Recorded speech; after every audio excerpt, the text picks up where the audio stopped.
Hello everyone, I SP Yadav welcome you all at IS Masters GATE Computer Science YouTube channel. My dear students, in Master Concept series, today I am going to discuss one of the most important topic of reasoning. That one is blood relations. अब रिश्ते भी आपको number दिलाएंगे. अच्छा, अगर मैं students blood relation की बात करूं तो सबसे पहले टर्मिनोलॉजी समझना बहुत इंपॉर्टेंट है. क्यों? Those who belong to CBSE board उनको तो टर्मिनोलॉजी पता होता है, मतलब इंग्लिश में सारे रिलेशंस को क्या बोलते हैं वो पता होता है. But those who belong to state boards like UP board, Bihar board, Maharashtra board, Gujarat board, इनसे जो बिलोंग करते हैं, इन बोर्ड के जो स्टूडेंट्स होते हैं उनको टर्मिनोलॉजी ही नहीं पता होती है. तो मैंने एकदम आसान मेथड लिया है. स्टूडेंट स्टार्ट करते हैं. Different types of relation. ठीक है स्टूडेंट्स, अगर रिलेशन की बात करें तो इन तीन हाउसेस को पहले समझने की बात है. अगर ये तीन हाउसेस हमें समझ में आ जाए तो रिलेशन की टर्मिनोलॉजी समझना बहुत आसान हो जाएगा. मतलब किसको क्या बोलते हैं ये समझना बहुत आसान हो जाएगा. ठीक है,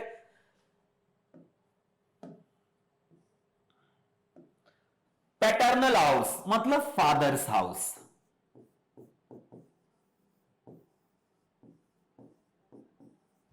पैटर्नल हाउस, आप अज्यूम करिए कि मैं आपके लिए बात कर रहा हूं तो आपके फादर का हाउस जो है वो आपके लिए क्या होगा? Paternal house. ठीक है, maternal house, mother's house. Mother's house, correct. भाई मैटरनल का मतलब आपको लग रहा होगा ये तो मामा का घर होता है, बट मदर का हाउस, हम ये आपके लिए आपके फादर का जो हाउस होता है वो पैटर्नल हाउस है, और मदर का हाउस जो होता है दैट इज मैटरनल हाउस. ये दो हाउसेस आपको गिफ्ट में मिलते हैं. जैसे ही बच्चा बर्थ लेता है दो हाउसेस गिफ्ट में मिलते हैं. तीसरा हाउस खोजना पड़ता है, इन लॉज हाउस. हस्बैंड के लिए वाइफ्स हाउस और वाइफ के लिए husband's house is known as in laws house. Husband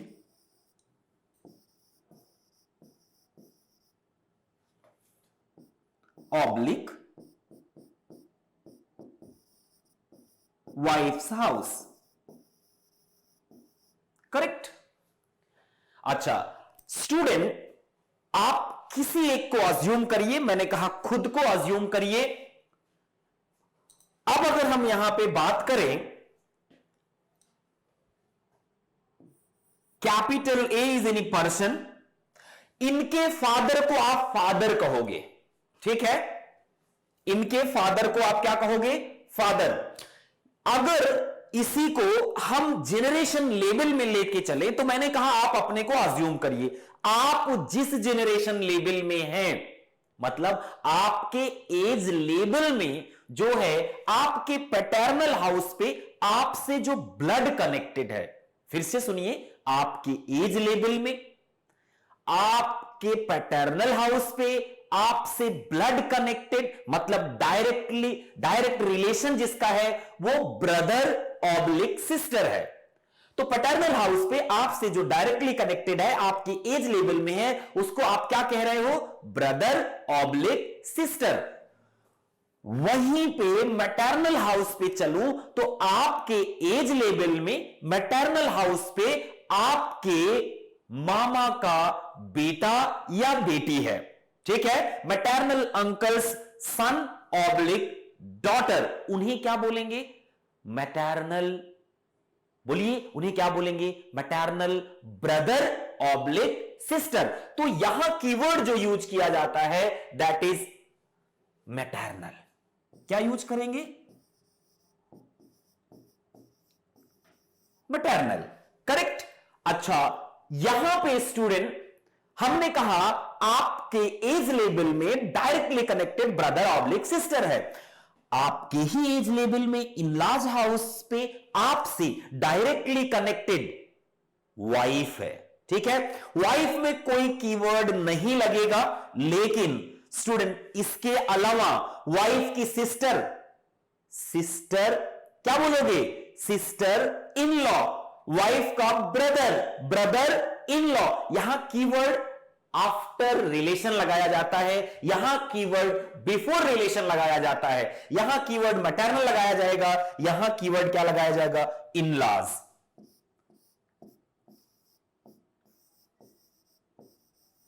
correct, in law, brother in law, sister in law. तो अगर इतनी बातें जानते हो तो अब देखो मैं कितने आसानी से सारी टर्मिनोलॉजी को सिंप्लीफाई करता हूं। आप पैटर्नल हाउस पे अपने फादर को या मदर को क्या बोलोगे, फादर मदर। लेकिन यहां पे आपके फादर के एज लेवल में कौन है, मैटरनल अंकल, मैटरनल आंट।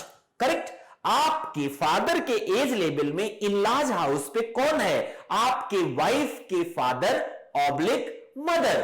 क्या बोला जाएगा उनको, father in law, father in law, mother in law.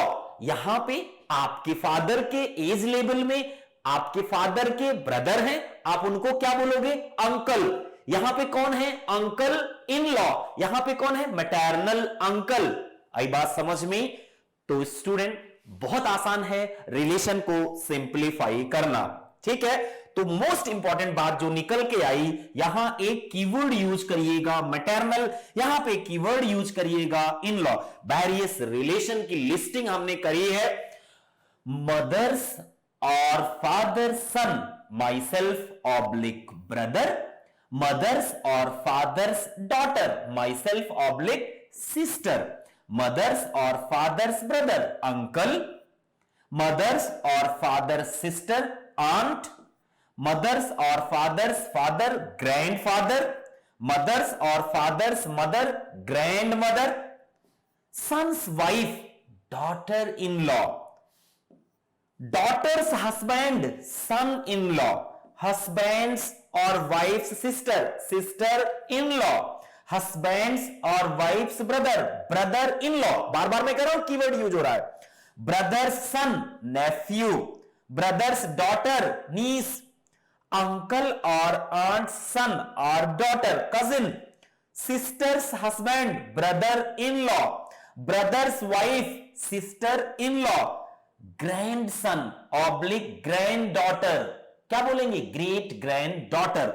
एक बार जरा इनको भी समझ लेते हैं जेनरेशन गैप वालों को, कि ये जो आ रहा है लेवल ऑफ जेनरेशन, सपोज करिए student level zero, level zero, यहां पे मैं आपको अज्यूम करता हूं आप हैं कैपिटल ए, ठीक है स्टूडेंट। एक अपर जेनरेशन में मैं जाऊंगा, लेवल +1 बोलूंगा इसको, एक और अपर में जाऊंगा, इसको मैं बोलूंगा लेवल +2, एक और में जाऊंगा लेवल +3। थोड़ा सा लोअर जेनरेशन में चलते हैं, आपके नीचे -1, लेवल -2, लेवल -3। आई बात समझ में। ये सब जेनरेशन लेवल हैं। कैसे हम रिलेशंस को आइडेंटिफाई करेंगे जेनरेशन गैप के लिए, वो 1 by 1 देखते हैं। मैं क्या बोल रहा हूं student, this one is some person. अगर +1 में जाएं तो इनसे डायरेक्टली कनेक्टेड कौन है, फादर ऑब्लिक मदर। +1 जेनरेशन में फादर, मदर, अंकल, आंट। आई बात समझ में। ऐसे ही +2 जेनरेशन में ग्रैंडफादर, कौन है, grandfather, grand mother, grand mother. Correct student, यहां पे great grandfather, great grand father oblique great great grand mother. Correct. अच्छा, लोअर जेनरेशन में चलते हैं। अभी तक हम लोग अपर जेनरेशन में जा रहे थे।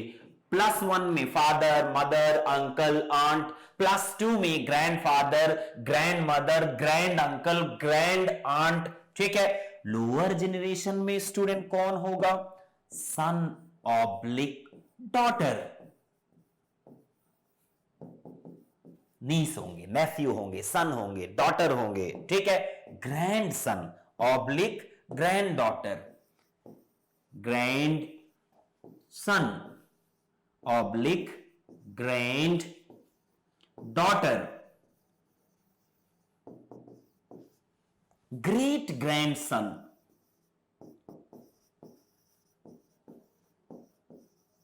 Oblique great grand daughter. Correct. ये अगर स्टूडेंट्स आता है तो अब आप किसको क्या बोला जाएगा, किस जेनरेशन में क्या बोला जाएगा, किस हाउस पे क्या बोला जाएगा, बहुत आसानी से स्टूडेंट आप क्लियर कट आइडिया ले सकते हो। अब एक बात बड़ी इंपॉर्टेंट डिस्कस करते हैं student, family tree, one of the most important logical assumption, ठीक है। ये मेरा अपना अज्यूम्शन है, ये कोई स्टैंडर्ड नॉमेनक्लेचर नहीं है। हमने मान रखा है, क्या मान रखा है स्टूडेंट, हम मेल को स्क्वायर से रिप्रेजेंट करेंगे। किससे रिप्रेजेंट करेंगे?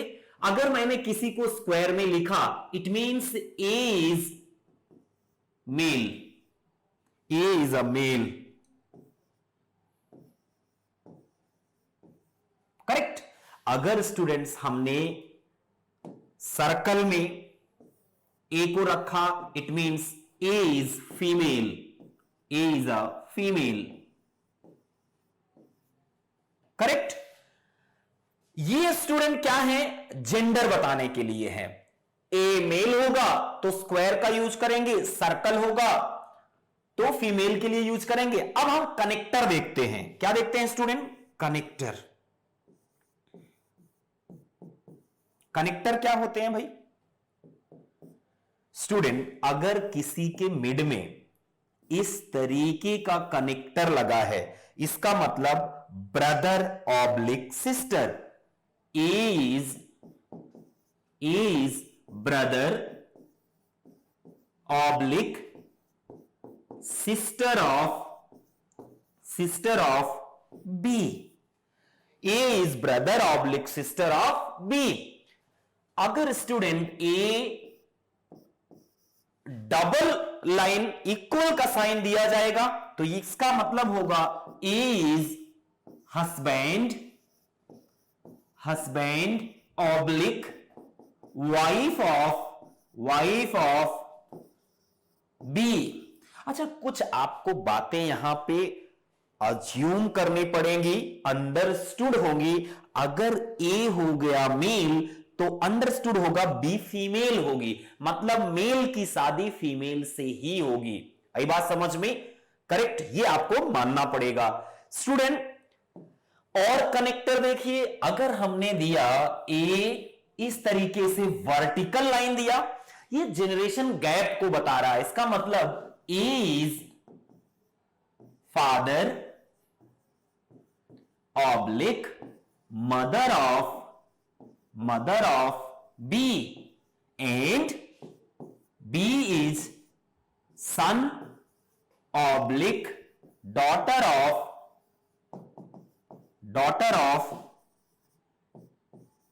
A। इतनी बातें अगर आपको स्टूडेंट्स क्लियर हैं तो अब हम क्वेश्चन आसानी से क्रैक कर सकते हैं बिना किसी डिफिकल्टी के। इजी वे में क्वेश्चन रिजॉल्व हो जाएगा। एक बार मैं एक एग्जांपल देखता हूं स्टूडेंट। दिया गया है A is the brother of B is the brother of C, D is the father of A. Based on these three statements which of the following statement can't be definitely true. मतलब किसके बारे में आप definitely कह सकते हो कि यह सही हो ही नहीं सकता, ठीक है।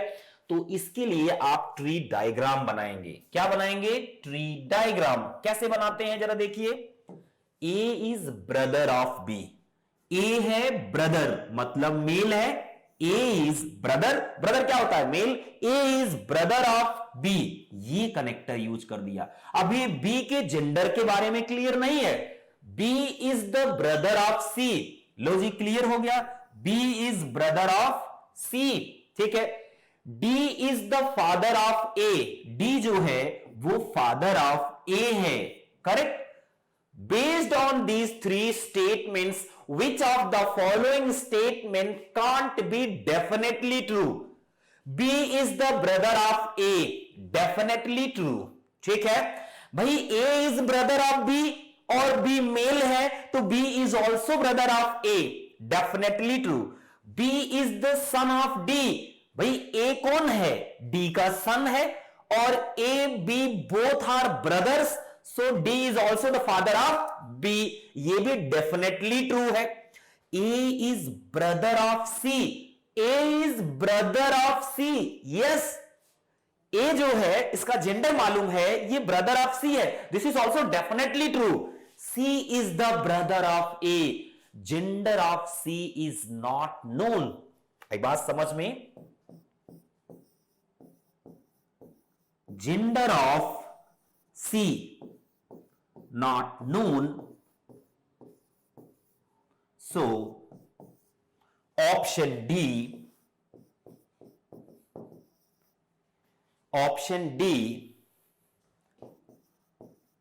can't be definitely true। True तो हो सकता है लेकिन डेफिनेटली हम नहीं कह सकते, can't be definitely true, इसके बारे में हम फॉर श्योर नहीं है। So answer D is correct. इस टाइप के क्वेश्चन स्टूडेंट फैमिली ट्री से आप आसानी से क्रैक कर सकते हैं। Now come to the second question.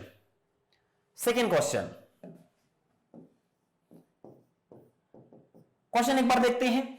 P is the mother of Q, P is the mother of Q, who is the husband of R, and S, who is the sister of Q, is the daughter of T, which one of the following relation is not true? पहले हम tree diagram बनाते हैं। P is the mother of Q, P is the mother of Q, P is the mother of Q, who is the husband of R, Q जो है वो husband of R, Q who is the husband of R, and S who is the sister of Q, S who is the sister of S who is the sister of Q, ठीक है, is the daughter of T, किसकी daughter है, T की। अब बहुत important, एक बार मैं repeat करता हूं, देखिए P is the mother of Q, P किसकी मदर है, Q की। Who is the husband of R, Q जो कि husband of R है, and S who is the sister of Q is the daughter of T। अच्छा ये बताइए, ये दोनों भाई बहन है, आई बात समझ में, और इनकी मदर ये है, तो इसका मतलब T क्या है, फादर है। अरे भाई देखिए ना, अपर जेनरेशन में डायरेक्ट रिलेशन T और P का है, ये मदर है तो ऑब्वियसली ये क्या होंगे, फादर हैं, और इनकी क्या हुई है, शादी हुई है। मेरा ट्री डायग्राम रेडी हो गया। Which one of the following relation not true, कौन सा रिलेशन ट्रू नहीं होगा। T is the father of Q, T is the father of Q, yes definitely true. S is the daughter of P, obviously S is the daughter of P। R is the daughter in law of T, R जो है वो daughter in law of T है। अब जरा देखिए student, जब ये mail है तो ऑब्वियसली ये क्या होगा, फीमेल होगी। इनका बेटा Q है, Q की शादी R से हुई है तो R T की डॉटर इन लॉ है, ये भी सही है, ठीक है। R is the daughter in law of T, correct, ये भी करेक्ट है। Which one of the following relation is not true, ऐसा कोई ऑप्शन नहीं है जो ट्रू ना हो, तो ऑप्शन डी करेक्ट हो गया। Answer is D. इसमें तीनों ही सही हैं, आई बात समझ में, करेक्ट माय डियर स्टूडेंट्स। ये सबसे इंपॉर्टेंट टाइप का क्वेश्चन है, पजल, जो ब्लड रिलेशन में पूछा जाता है। pointing towards a person, a man said to a woman, his mother is the only daughter of your father. How is the woman related to that person? इस type के question में आप question से एक क्वेश्चन पूछिए, who said, answer मिला man said. क्या इसने अपने बारे में कुछ कहा है या किसी और के बारे में कहा है? किसके बारे में कहा है? Pointing towards a person, person के बारे में कहा है। यहां पर्सन ले लेते हैं, correct. His mother, his use किया, मतलब ये क्या है? मेल है। हिज मदर मैंने बना दिया his mother, persons mother, correct. Is the only daughter of your father. Your father का मतलब ये विमेन हो गई, विमेन के फादर। इनकी इकलौती एक बेटी है, इकलौती एक बेटी है। His mother is the only daughter of your father. इसकी मदर इनके फादर की इकलौती बेटी है। इसका मतलब these both females are same, मतलब कंक्लूजन मिला ये हो गए भैया विमेन के फादर, ठीक है, ये हो गई विमेन, करेक्ट, और ये है वो पर्सन। मतलब दो पार्ट में ट्री हमेशा बनेगा और आपको कनेक्ट करना पड़ेगा। इस तरीके से दो पार्ट में आपको ट्री बनाना पड़ेगा। हमने ट्री बना दिया, आई बात समझ में? ट्री बन गया। अब आंसर दीजिए, how is the women related to that person? Mother है, ठीक है, ऑप्शन सी इज राइट। आई बात समझ में? सो स्टूडेंट्स, ब्लड रिलेशंस का जो बेसिक है वो कंप्लीट हुआ। नेक्स्ट वीडियो लेक्चर में I will start time, speed and distance. आई बात समझ में? और रेस्ट वीडियो लेक्चर आपको इसी सीक्वेंस में मिलते रहेंगे। Thank you so much, have a good day.